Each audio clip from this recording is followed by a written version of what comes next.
जय श्री राम दोस्तों, जय हो नीम करोली बाबा जी की। स्वागत है आप सभी का मेरे चैनल पे। दोस्तों आइए आज हम बात करते हैं नीम करोली बाबा यानी कि महाराज जी के आरंभिक जीवन के बारे में। दोस्तों कैंची धाम के शांत और शीतल वातावरण में नीम करोली बाबा महाराज जी का जीवन एक पवित्र पांडुलिपि की तरह सामने आता है, जो दिव्यता और करुणा के रहस्यमय धागों से बुना गया है। गहन शिक्षाओं, चमत्कारी घटनाओं और मानवता के प्रति निस्वार्थ समर्पण से चिन्हित महाराज जी की यात्रा एक आध्यात्मिक विभूति का चित्र प्रस्तुत करती है, जिसका प्रभाव समय से परे है। बात करते हैं प्रारंभिक वर्ष और दिव्य बुलावा की। दोस्तों 11 जून 1900 को दुर्गा दास शर्मा और कौशल्या देवी शर्मा दंपति के घर उत्तर प्रदेश के अकबरपुर गांव में लक्ष्मण दास शर्मा के रूप में जन्मे महाराज जी का प्रारंभिक जीवन बड़ा साधारण रहा। हालांकि नियति की इस आत्मा के लिए अलग योजनाएं थी और 11 साल की उम्र में उन्होंने गहन आध्यात्मिक जागृति का अनुभव किया।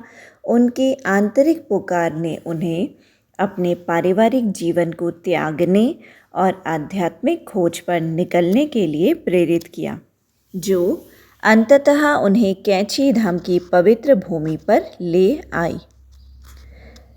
दोस्तों कुमाऊं के सुरमय पहाड़ियों में बसे नीम करोली बाबा की कैंची धाम तक की यात्रा रहस्यवाद से घिरी हुई है।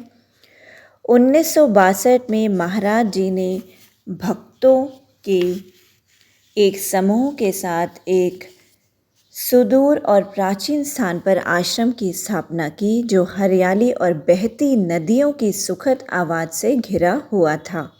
आश्रम अपनी सरल संरचनाओं और शांत वातावरण के साथ महाराज जी की आध्यात्मिक गतिविधियों का केंद्र बन गया। कैंची धाम, जिसका शाब्दिक अनुवाद 2 बार कटी हुई पहाड़ियाँ हैं, महाराज जी की शिक्षाओं में प्रतीकात्मक महत्व रखता है।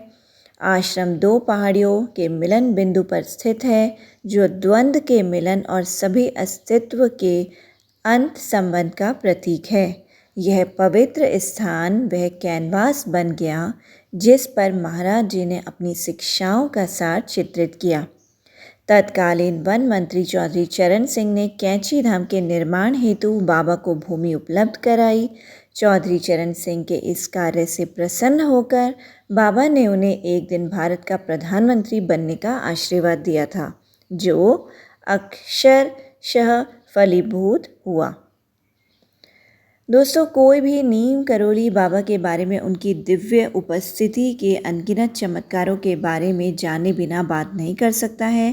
भक्त उपचार, वस्तुओं के भौतिकीकरण और यहाँ तक कि समय और स्थान को पार करने की गहन क्षमता के उदाहरणों का वर्णन करते हैं। कैंची धाम का आश्रम महाराज जी के आशीर्वाद के फलस्वरूप होने वाली असाधारण घटनाओं का जीवंत प्रमाण बन गया।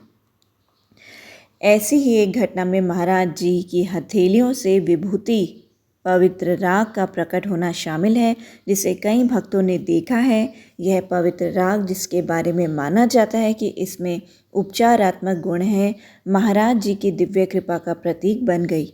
अपनी बीमारियों के लिए सांत्वना और उपचार की तलाश में दूर दूर से तीर्थयात्री इस धन्य विभूति की एक चुटकी लेने के लिए कैंची धाम में आते थे।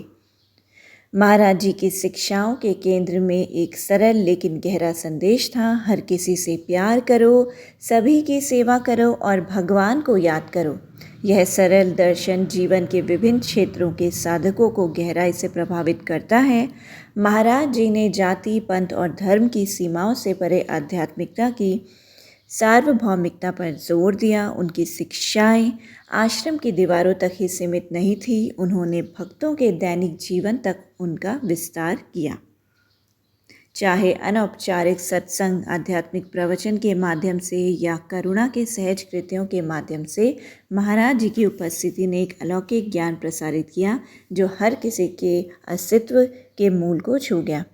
अपने शिष्यों के साथ महाराज जी का रिश्ता बिना शर्त और असीम प्रेम का था। वह उन लोगों के लिए एक मार्गदर्शक प्रकाश बन गए जो आध्यात्मिक जागृति चाहते थे, बेचैन दिमागों और थके हुए दिलों को सांत्वना देते थे।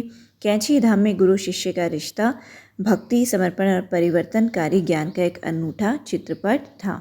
भक्त अक्सर महाराज जी की गहन स्तर पर उनके साथ जुड़ने, उनकी गहरी चिंताओं को संबोधित करने और आध्यात्मिक मार्गदर्शन प्रदान करने की असाधारण क्षमता के किस्से साझा करते थे। उनकी शिक्षाएं शब्दों तक सीमित नहीं थी, वे एक जीवन सांस लेने वाला अनुभव थे जिसने उन भाग्यशाली लोगों के दिलों पर एक अमिट छाप छोड़ी जिन्हें उनका सानिध्य प्राप्त हुआ।